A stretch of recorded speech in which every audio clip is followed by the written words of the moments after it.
বাংলাদেশ বিমান বাহিনী সম্প্রতি ফ্রান্সের তৈরি GM403M air defence radar system আনুষ্ঠানিকভাবে উদ্বোধন করেছে এবং এটি বাহিনীর বহরে যুক্ত করা হয়েছে। কুর্মিটোলা বিমান ঘাঁটিতে আয়োজিত অনুষ্ঠানে এই অত্যাধুনিক রাডারটির উদ্বোধন করা হয়। এই রাডারটি মূলত একটি দীর্ঘ পাল্লা 3D এয়ার সার্ভেইলেন্স রাডার।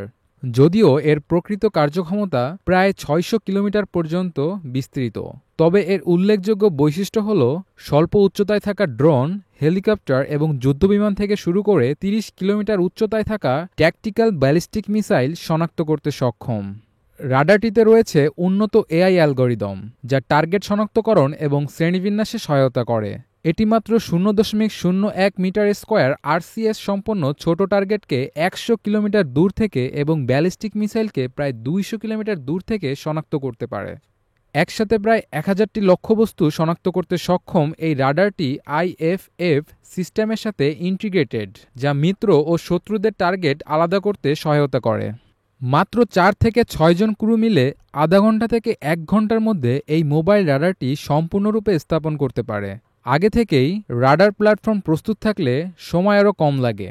এটি C-130 পরিবহন বিমানে করে সহজে স্থানান্তরযোগ্য, ফলে যে কোনো কৌশলগত স্থান থেকে দ্রুত মোতায়েন সম্ভব। বিশ্বের সমসাময়িক রাডার সিস্টেমগুলোর সাথে তুলনা করলে এটি রাশিয়ার S-400 এবং 96L6E, ইসরায়েলের ELM-2080 গ্রিন পাইন এর সাথে তুলনীয়। তবে মূল্য বিবেচনায় এটি অপেক্ষাকৃত ব্যয়বহুল। প্রতি ইউনিটের দাম প্রায় $30 মিলিয়ন। বিমান বাহিনীকে আধুনিক ও সময়োপযোগী করে গড়ে তুলতে চলমান উন্নয়ন কার্যক্রমের অংশ হিসেবেই এই রাডার সংযোজন। এটি আকাশ প্রতিরক্ষা ব্যবস্থাকে আরও শক্তিশালী করবে। অনুষ্ঠানের মাধ্যমে আনুষ্ঠানিকভাবে রাডারটি বাংলাদেশ বিমান বাহিনীর 71 রাডার স্কোয়াড্রনে যুক্ত করা হয়।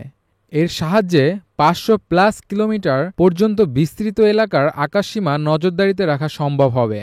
বাংলার আকাশ রাখিব মুক্ত, এই অঙ্গীকার বাস্তবায়নের পথে আরেকটি দৃঢ় পদক্ষেপ নিল বাংলাদেশ বিমান বাহিনী।